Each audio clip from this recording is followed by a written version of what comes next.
Punk World Radio FM. You guys already know what time it is. And right here, we have a phenomenal artist right here on the radio station airwaves, 99.9 here in Prescott. And of course, Facebook and YouTube as well. We actually have a pop punk rapper. That's right, you heard it. We get the best of both genres right here tonight on 99.9. We have Hollow River right here, right now. How are you doing this evening, man?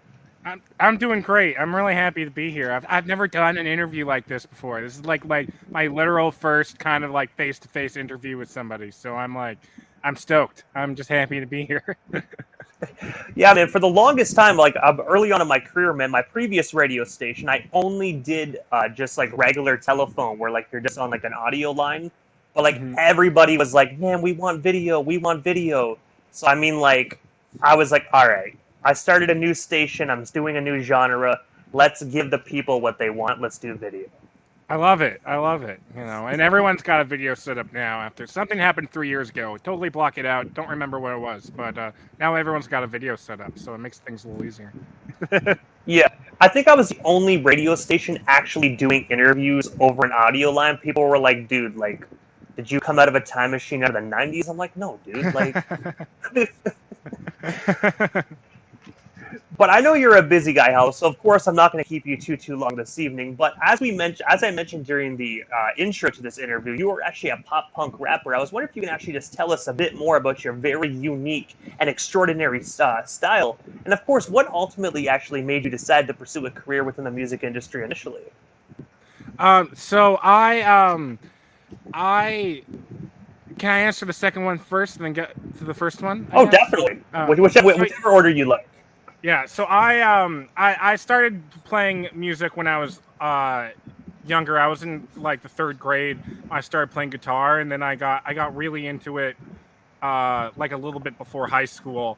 The punk music just kind of grabbed me, and I was kind of heads over heels with it. And I was like, went to my family. I was like, I want to go study music. Like, I want to go become a musician. My family was like, are not artist people. They're not musicians. My dad can strum a little bit on the guitar, like one song, like they learned how to play, but like that's about it. So like that whole lifestyle was very foreign to them. So they were very much of like, no, go get a real degree, go do something else.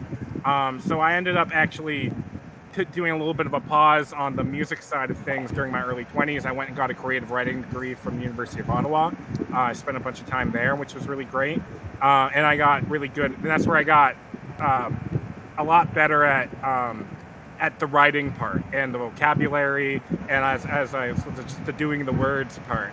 And then I finished that, and I had been working for my dad's family business throughout my 20s and stuff like that while I was in school. And then I got to the end of my degree and was like, I don't want to become an English teacher. Like, I don't want to go back and just teach high school or whatever.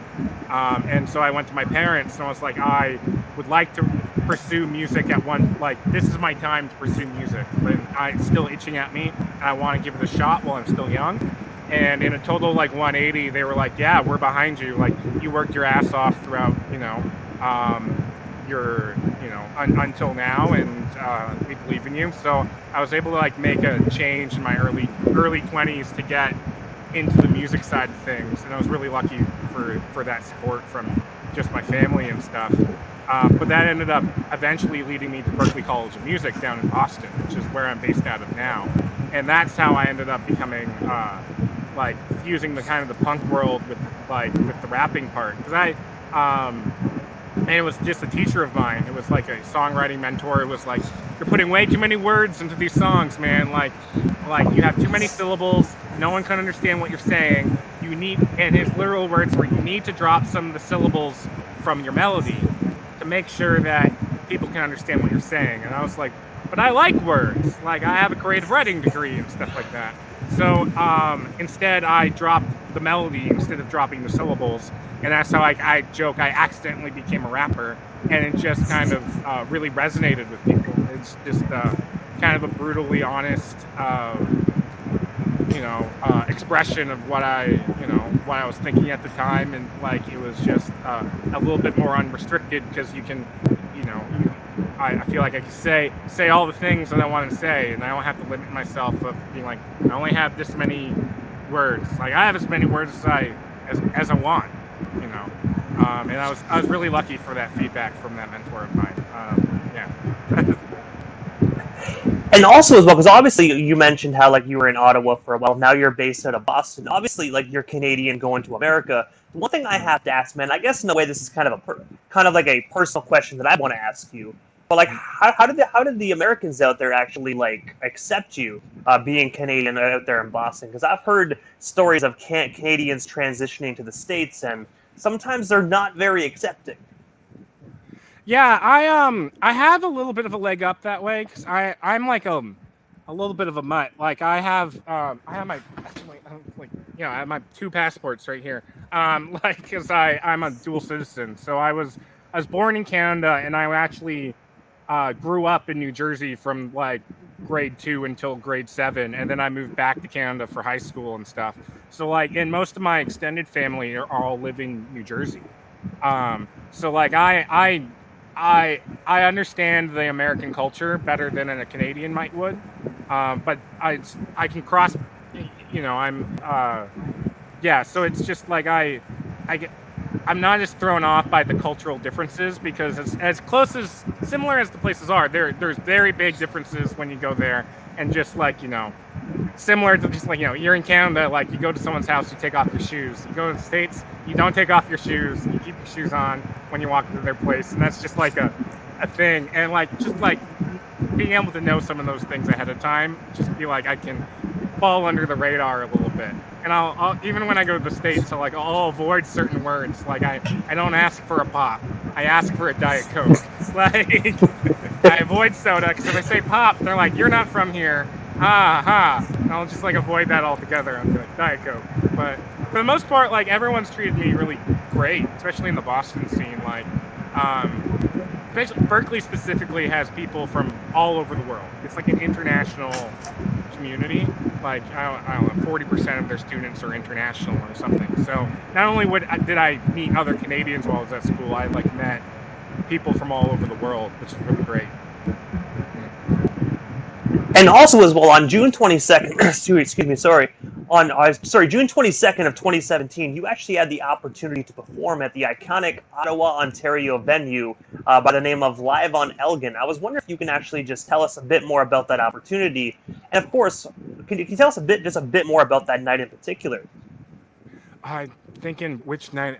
So I played Live on Elgin a few times. John, who works there and who owns the place, he's great. That's like my favorite venue in Ottawa. I dream of selling out Live on Elgin because I haven't. I like had a good turnout and stuff like that. We like half filled the room, but it was that's one of my favorite venues, especially having spent so much time in Ottawa, like on Elgin Street and stuff like that. It was just like I really love that venue. That was 2017.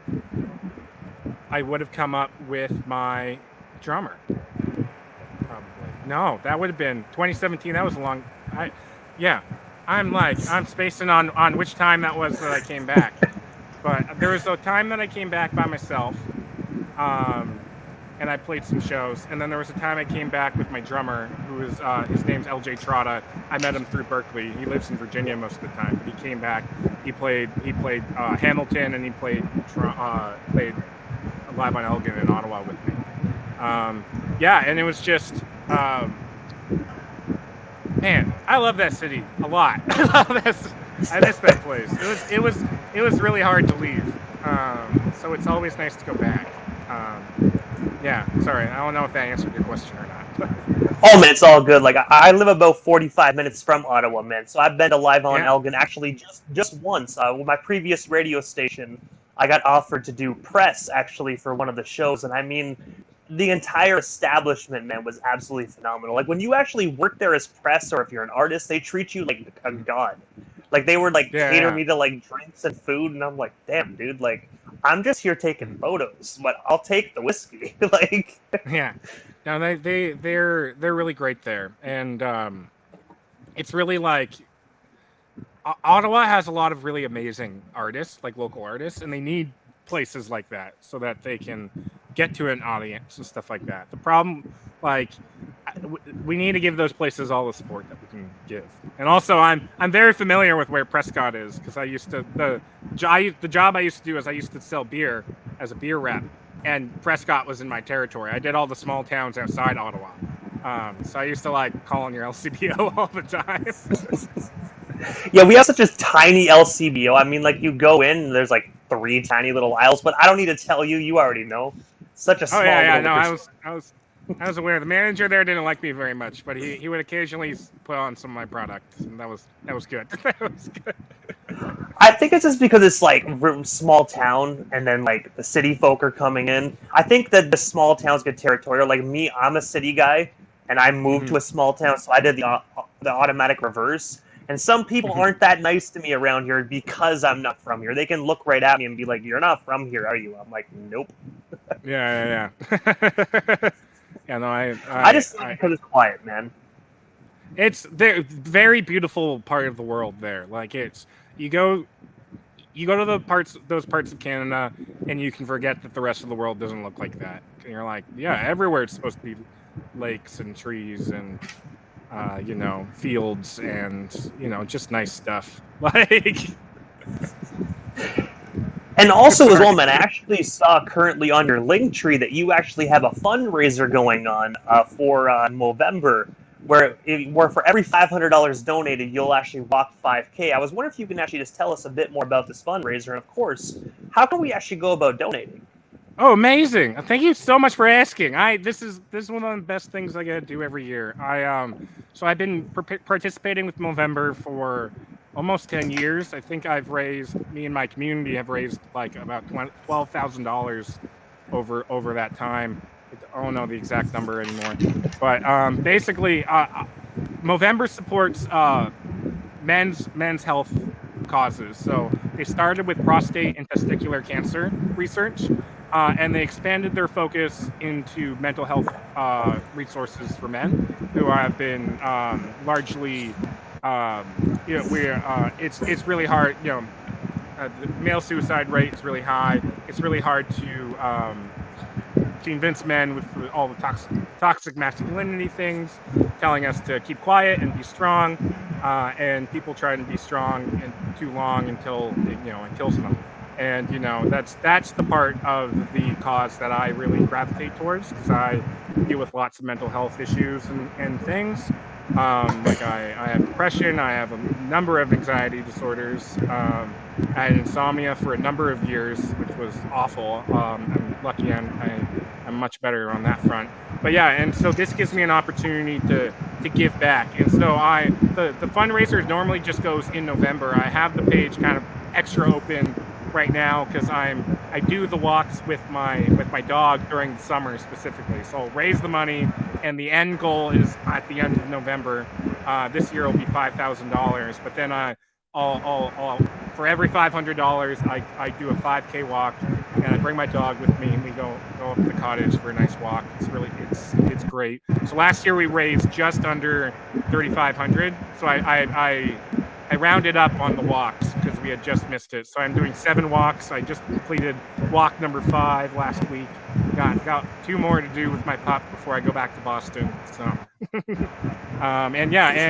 there's the link is available in my link tree, and all the money goes towards Movember, towards research again, testicular cancer, prostate cancer, and men's mental health resources. It's a great cause. Thanks so much for bringing it up. I appreciate that.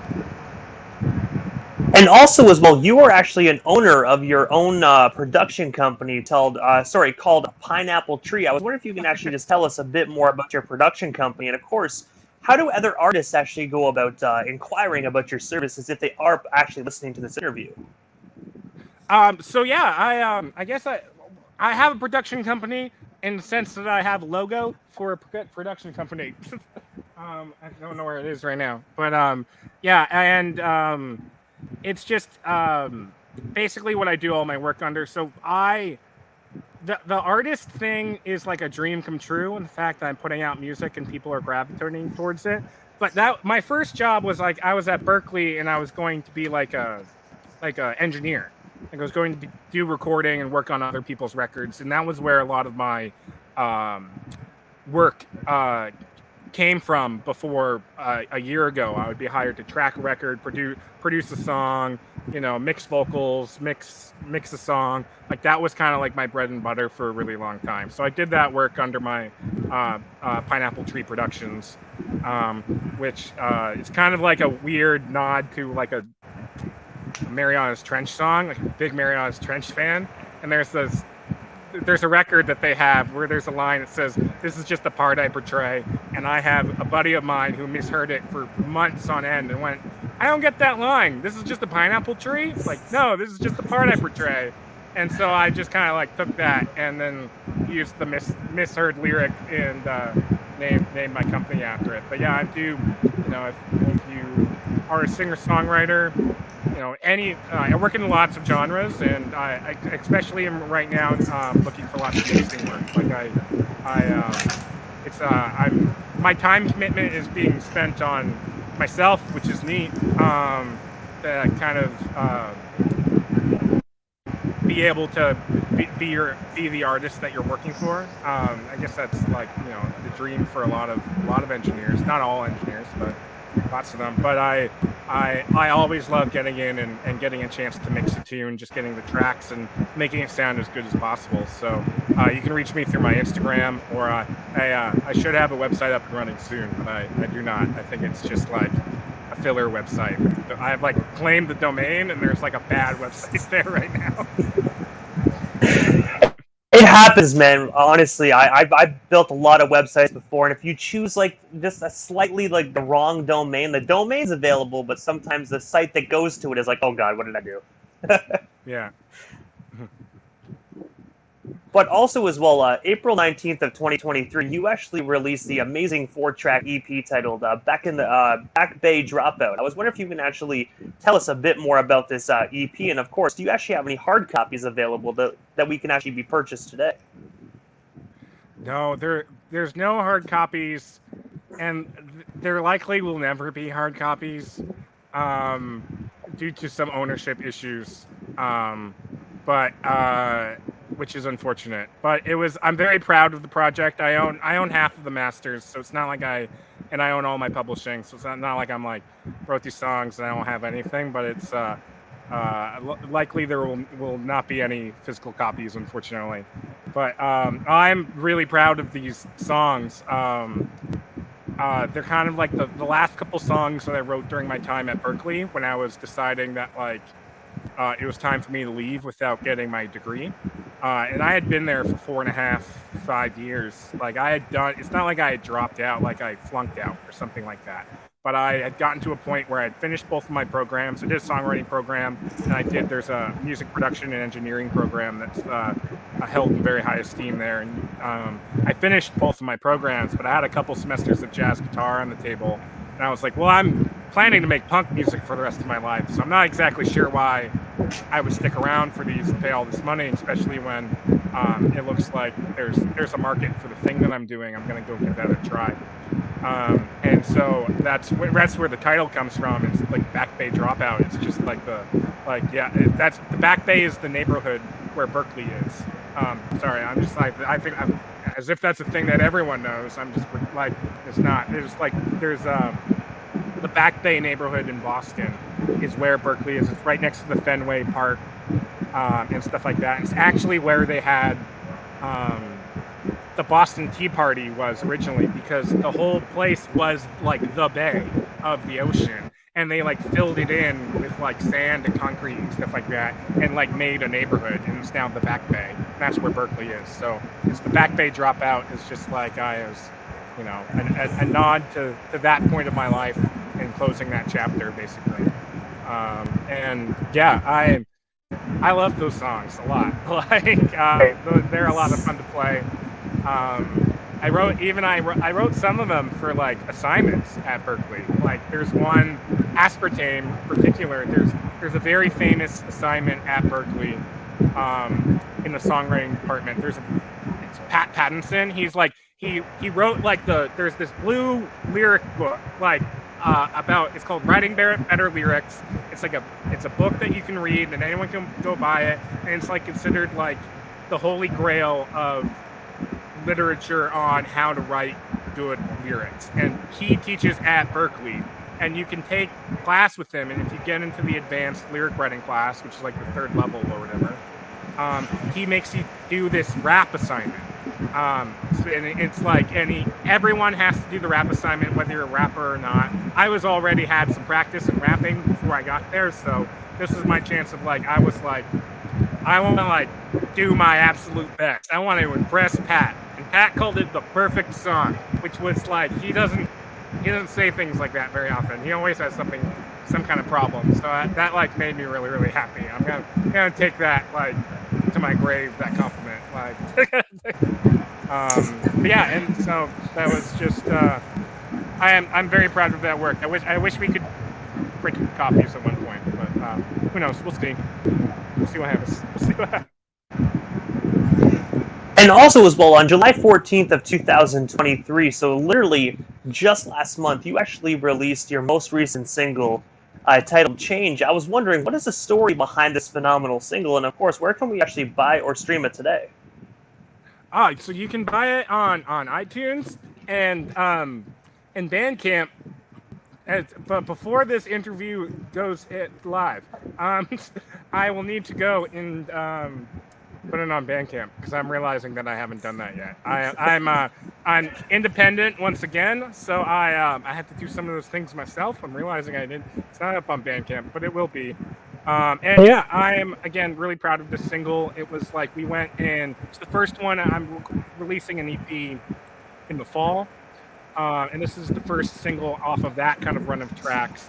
This is like kind of like my post Berkeley, like done school now, doing like a real, like I'm focusing all my time on making this record over the course of the year record. And we went to New York City to record the drums at Power Station with a buddy of mine. That was a dream come true. It's like you're standing in the same room that like Freddie Mercury and the Ramones like recorded in, and like absolutely nuts. And the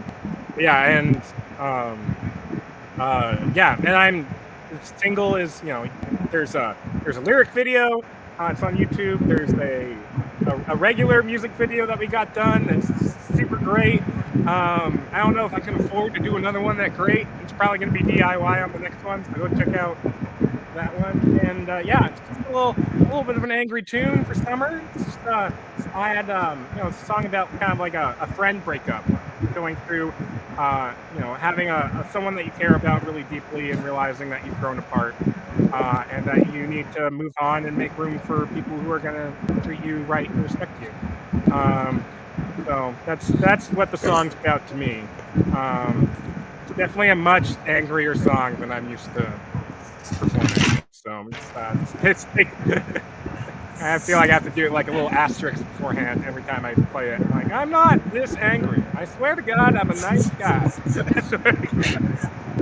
You got to stand in the mirror and slap yourself in the face a couple times to get yourself riled up. Yeah, woo! Everyone already got upset. Woo! Like. But also as well, I have to ask, man, because obviously I know you have done so much amazing stuff within your music career this far. But what is next for yourself, Hollow River? Like, is there anything we happen to miss during this evening's interview? Anything else you still want to talk about, touch on, or promote? Obviously, got you here live on the radio station airwaves. No, I got a new single coming out in a couple weeks. I'll be excited about that. And an EP dropping in the fall. And then, I'm not sure how this goes worldwide, right? This is not just Canada. So, this is worldwide, yeah. Yeah. So if you're in Boston, I do a big concert that I'm involved with on the 12th. It's not a Hollow River concert, but I'll be playing a song there. But it's like a big thing. It's a concert about in support of the survivors of mass incarceration within the United States. And it specifically supports this charity called New Beginnings Reentry Program, which is the first first reentry program for previously incarcerated women within the state of Massachusetts. They basically have a bunch of beds, and basically for women who are just getting out of prison and re-entering society. This gives them a bunch of resources because there's a lot of resources. There's not enough resources out there for anybody. We need more resources on all fronts. But the resources that do exist are generally geared towards men, who then also usually have like mom or sister or girlfriend or somebody to turn to, whereas like mom doesn't have anyone to turn to. So we do this in support of helping New Beginnings to give those women who need that support to get that get back into society done. And you can also donate at New Beginnings Reentry. There's a donation spot for there. We do this big concert at Berkeley it's the Berkeley Performance Center, which is like the big venue. And I've been involved with this concert for a couple years. I took a break last year, and they asked me to come back and help run it again. So I'll be emceeing the night and helping run and make sure that it goes well. A lot of really talented people are going to come, and thanks for letting me plug that, because that's really another really cool thing that I get to be involved with. So. Hey man, you're most certainly welcome. That's what myself and my radio station are here for, to bring awareness and to promote individuals' projects, man. So sweet, thank you so much. Like, this is I still can't believe I was asked. Like, I feel like my ego is gonna float me away. Hey, I'm gonna be honest, man. I would say my ears are to the streets, but this day and age, my ear is to the social media. If I hear great music, I don't care if you have 1 follower or 1 million followers. If you make good music, I want to push it. Amazing. Well, I appreciate the support so much, especially, it's been a tough year, and I'm really glad to get that the single is landing and people are supporting it. So thank you so much for having me. Like, it means the world. And before we part ways, man, because obviously I know how to follow you on social media, but for the individuals that might just be discovering you right now, how can they go about following you on all social media platforms and staying updated on everything you currently got going on, and of course future-wise as well? So at Hollow River, so HOLLOW River. That's for Instagram. That's TikTok. That's Twitter. I guess I'm a little bit. I'm gonna still call it Twitter. I guess it's like, and then I think it's Hollow River. Something. Sorry, the Facebook one's different, but whatever. Go follow on TikTok. Go follow on Instagram. Those are the ones that actually matter. I've had a couple random viral clips that have gone viral on TikTok that don't have my face and have nothing to do with my music at all. So if there's any actual music people who are into the thing that I'm doing who want to follow me on TikTok, I would really appreciate that. But yeah, Instagram's, if you want to know what I'm up to, Instagram's the hub. Instagram's the place you want to be. So at Hollow River on Instagram. And thanks again. This is great. Hey, I gotta say, you are most certainly welcome, Hollow. Thank you so much again for your time here this evening. Hopefully down the line we can make this happen again sometime soon, but for now, definitely have yourself a phenomenal night, and I'm pretty sure we definitely shall talk again soon. And anytime you'll have me, I'd love to be on. Thank you so much for having me, DJ Immortal. Hey, you're most certainly welcome, man. Thank you so much. All right, have a good one.